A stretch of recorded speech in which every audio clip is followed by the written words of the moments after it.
सबको जय मसीह की। मैं भाई सुरेश आपका प्रभु यीशु मसीह में स्वागत करता हूं। आज हम फिर से एक बार वचन में से सीखने के लिए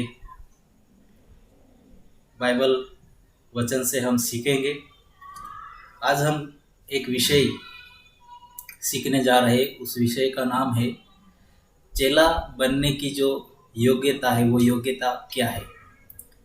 तो हम पढ़ेंगे मरकुस उसका पहला अध्याय और 16 से 20 वचन हम पढ़ेंगे। मरकुस रचित सुसमाचार उसका पहला अध्याय और 16 से 20 वचन हम पढ़ेंगे। गलील के झील के किनारे किनारे जाते हुए उसने शमौन और उसके भाई अंद्रियास को झील में जाल डालते देखा, क्योंकि वे मछुए थे। यीशु ने उनसे कहा, मेरे पीछे आओ, मैं तुमको मनुष्यों के मछुए बनाऊंगा। वे तुरंत जालों को छोड़कर उसके पीछे हो लिए। कुछ आगे बढ़कर उसने जब्दी के पुत्र याकूब और उसके भाई यूहन्ना को नाव पर जालों को सुधारते देखा। उसने तुरंत उन्हें बुलाया और वे अपने पिता जब्दी को मजदूरों के साथ नाव पर छोड़कर उसके पीछे हो लिए। इस वचन को प्रभु आशीषित करे। हम प्रार्थना करेंगे और इस वचन में से हम मनन करेंगे। हम दुआ करेंगे।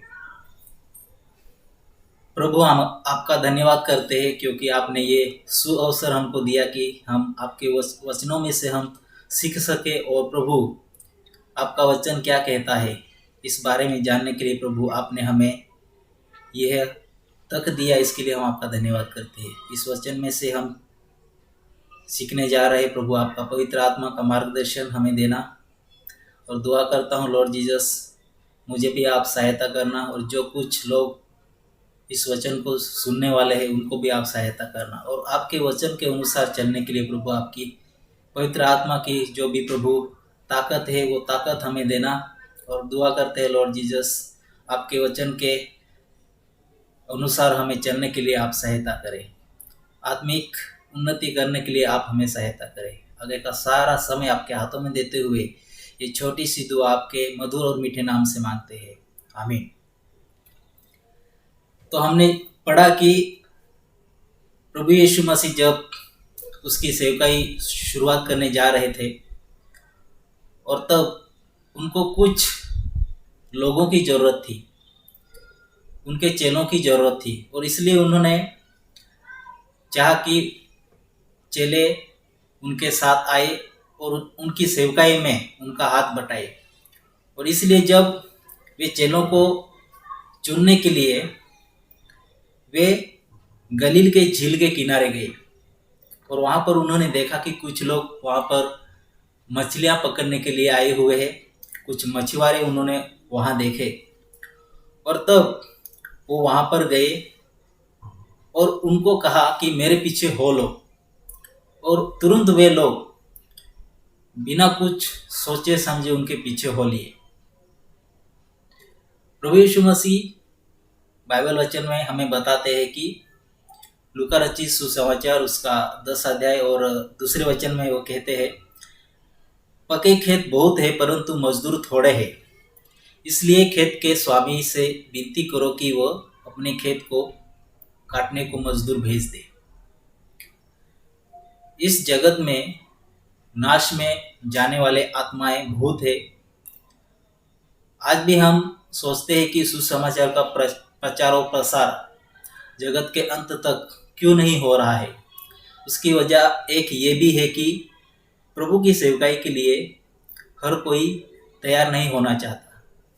ये बात भी सही है कि जिसको बुलाहट है वही सेवकाई करता है, लेकिन ये जिम्मेवारी चेला होने के नाते हमें सबको ये सौंपी दी गई है। और इसलिए चेला बनने की जो योग्यता है वो योग्यता हमें धारण करना बहुत ही जरूरी है। तो चेलों में क्या क्या गुण होने चाहिए वो गुण हम देखेंगे। पहला गुण है, तो पहली बात हम देखेंगे वचन 16 में लिखी हुई है, गलील की झील के किनारे किनारे जाते हुए उसने शमौन और उसके भाई अंद्रियास को झील में जाल डालते देखा, क्योंकि वे मछुए थे। पहला गुण हम इसमें देखते हैं कि चेले जो बहुत ही मेहनत कर रहे थे, दे वर हार्ड वर्किंग। और हमें चेला होने के नाते हमें भी ये गुण हासिल करना जरूरी है कि हम भी हार्ड वर्किंग या इंडस्ट्रियस होना चाहिए। मेहनत का गुण हमारे अंदर होना चाहिए और हम मेहनत करने वाले होने चाहिए। तभी हम परमेश्वर के राज्य के बढ़ोतरी के लिए हम भी मेहनत करके, चाहे फिर वो पैसा कमाना हो या फिर कोई भी शारीरिक मेहनत करना हो, हमारा कोई भी व्यवसाय करना हो, वो करते करते भी हम प्रभु की सेवकाई कर सकते हैं। तो पहला गुण हमने देखा कि मेहनत करना बहुत ही जरूरी है, और जो मेहनती होते हैं उनको ही प्रभु उसके सेवकाई के लिए बुलाता है। दूसरी बात हम देखेंगे कि जब प्रभु यीशु मसीह ने उनको कहा कि मेरे पीछे आओ, मैं तुमको मनुष्य के मछुए बनाऊंगा, इस वचन में हम देखते हैं कि बिना कुछ संदेह किए हुए वे उसके पीछे चलने लगे और संदेह न रखते हुए विश्वास से चलने वाले वो बने। वैसे हम भी बिना संदेह किए हुए विश्वास से हम प्रभु को हम एक्सेप्ट करें और वो जो कहता है वो हम फॉलो करें, तब हम उसके चेले होने के लायक हम बन सकते हैं। तीसरी बात हम देखेंगे कि वो जो लोग होते हैं जो मेहनत करते हैं, यहाँ पर हम मछुआरे के बारे में हम देख रहे हैं। जब आपने कभी मछली पकड़ते हुए लोगों को देखा होगा, वो लोग बहुत ही मेहनत करते हैं।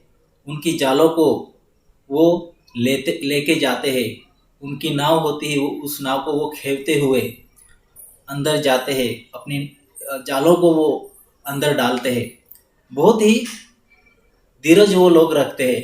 जब वो जाल डालते हैं, कभी कभी 5 दिन 6 दिन 7 दिन 8 दिन तक वो जाल वहाँ पर रहती है और एक भी मछली नहीं लगती। फिर भी उनके अंदर वो धीरज होता है, और धीरज से और संयम से चलते हुए वो लोग इंतजार करते हैं कि हमारी जाल में मछली लगेगी, उन मछलियों को हम निकालेंगे और फिर अपना पेट हम भरेंगे। तो इस तरीके से उन लोगों में ये जो गुण होता है कि धीरज रख के वो चलते हैं। वैसे ही हम भी प्रभु के चेले हम बनते हैं, तो धीरज से हमें चलना जरूरी है। तो धीरज के साथ विश्वास से हमें चलना है और संयम हमें रखना जरूरी है। तीसरी बात हम देखते हैं कि चाहे वो शिमोन या अंद्रियास हो, एक ही फैमिली के वो लोग थे, फिर भी उनमें ये बात हम देखते हैं कि वो अपने काम के प्रति वो बहुत ही कमिटेड थे और उनमें यूनिटी भी थी। तो ये जो गुण है, ये गुण हमें होने चाहिए। हम एकता में चले और जो भी काम हम करते हैं उस काम में हमें विश्वास रखकर वो काम हमें करना जरूरी है। आगे हम ये बातें उनमें देखते हैं कि वो टीम वर्क करते थे, समूह में वो काम करते थे। हमने 19 वचन में पढ़ा कि जब्दी के जो पुत्र है याकूब और यूहन्ना, उनको जब प्रभु यीशु मसीह ने देखा तो वो उनकी जालों को वो सुधार रहे थे। तो ये एक गुण हम उनमें देखते हैं कि अपने समय का सही इस्तेमाल करना वो जानते थे, अपने समय का सदुपयोग करना वो जानते थे, और जो भी खाली समय था उसमें वो अपनी जालों को ठीक ठाक कर रहे थे। मैंने देखा है कि जब जाल डालते हैं तो उस जाल में बहुत सारा कचरा आ जाता है, कभी कभी जाल भी फट जाती है। तो मछुआरों का जो काम होता है वो काम कभी कभी बढ़ जाता है कि वो उस कचरे को वो निकाल डाले और अपनी जालों को फिर से वो सी ले, और जाल जो बहुत ही इधर उधर हो जाती है उसको वो ठीक करते हैं। तो मैंने ये देखा है कि जब खाली समय होता है तब वो ये काम करते हैं। तो हमें भी खाली समय में प्रभु का जो वचन है, इस वचन को हमें पढ़ना जरूरी है, प्रार्थना करना जरूरी है। मतलब अपनी जो आत्मिक जाल है, इस जाल को हम ठीक करते रहे, ताकि हम मनुष्य को, मतलब प्रभु के राज्य के लिए हम आत्माओं को पकड़ सके और प्रभु के राज्य में उनको हम ला सके। तो ये जो टीम वर्क जो है वो टीम वर्क हमने देखा। 20 वचन में ऐसा कहा हुआ है कि उसने तुरंत उन्हें बुलाया और वे अपने पिता जब्दी को मजदूरों के साथ नाव पर छोड़कर उसके पीछे हो लिए।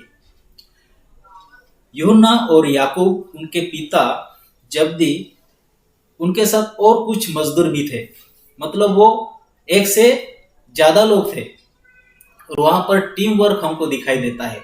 जब प्रभु यीशु मसीह ने उनको बुलाया कि मेरे पीछे आओ, वो लोगों ने अपने पिता को छोड़ा, वो मजदूरों को छोड़ा और वो उसके पीछे हो लिए। एक टीम वर्क कर रहे थे और ये गुण प्रभु यीशु मसीह ने उनके अंदर देखा और इस लायक समझा कि ये लोग मेरी सेवकाई में हाथ बटा सकते हैं, और इसलिए उन्होंने उन चेलों को चुना। प्रभु यीशु मसीह ने हमें चुना है, हमने प्रभु यीशु मसीह को नहीं चुना। वो अपनी विश्वास योग्यता के अनुसार हमें वो चुनता है।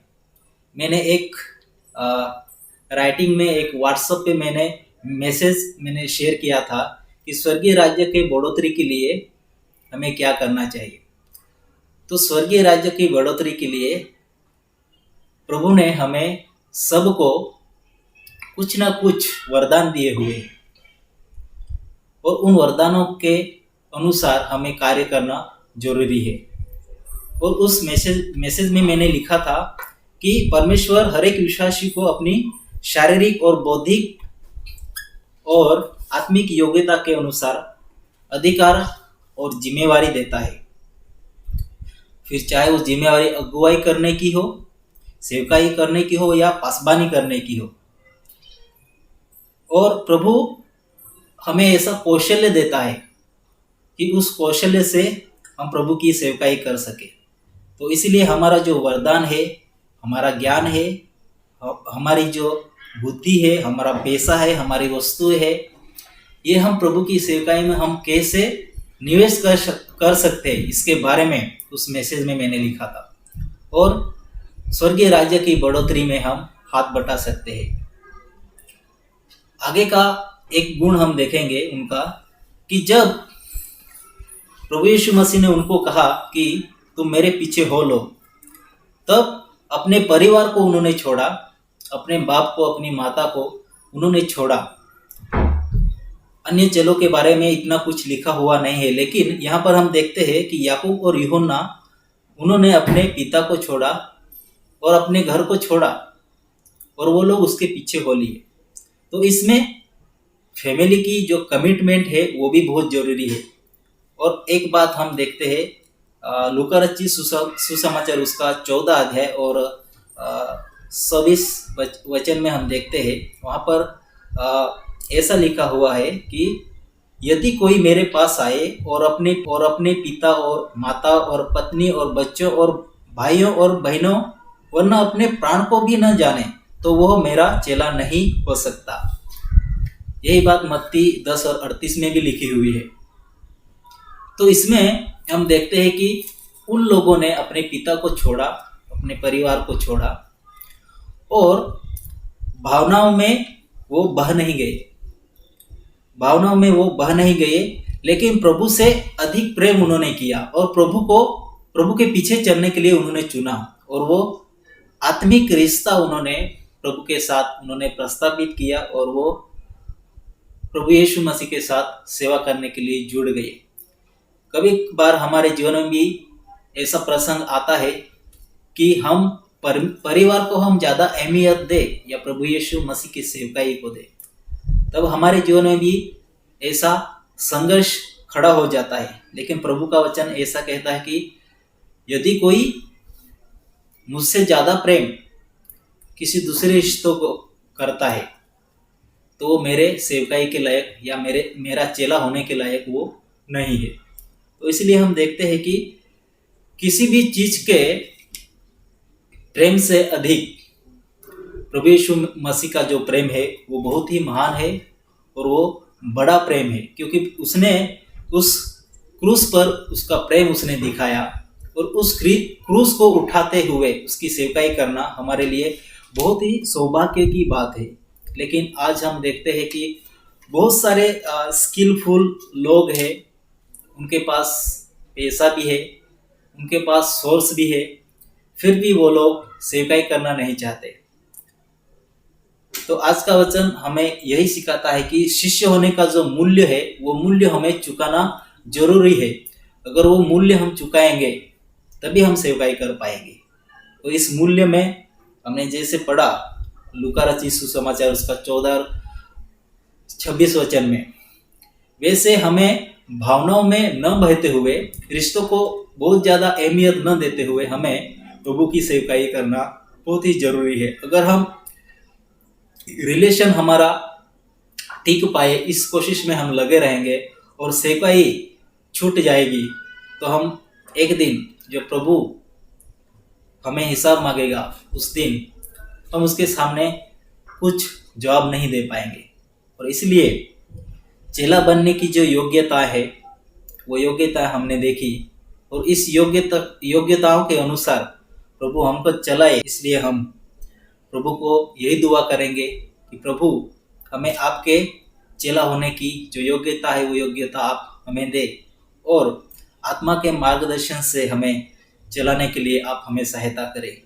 तो ये चेला होने के जो गुण है वो गुण हम में होने चाहिए, और हम हार्ड वर्किंग हो, हम इंडस्ट्रियस हो, हम विश्वास से चलने वाले हो और उसमें संदेह नहीं होना चाहिए, और हम पेशेंसली हम प्रभु की सेवकाई में चलने वाले बन सके, और हम यूनिटी में चले, हम टीम वर्क करें, और हमारा जो टाइम है उस टाइम को हम सही तरीके से हम यूटिलाइज कर सके।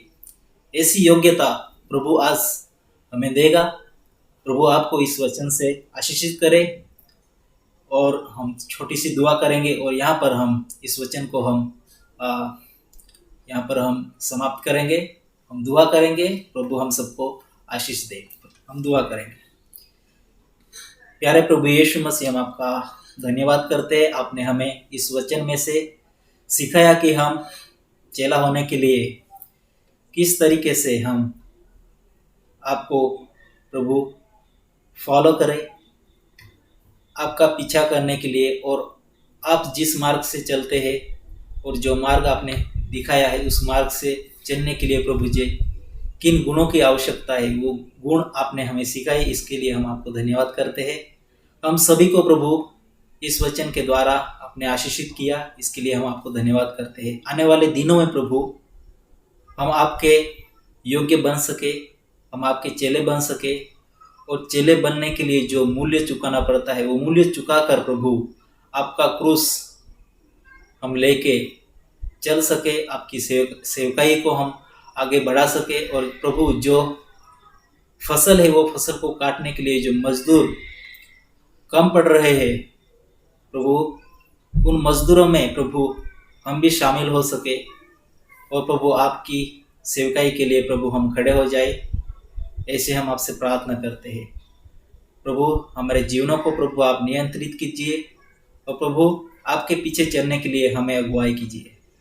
आगे का सारा समय आपके हाथों में देते हुए ये छोटी सी दुआ आपके मधुर और मीठे नाम से मांगते हैं, आमीन।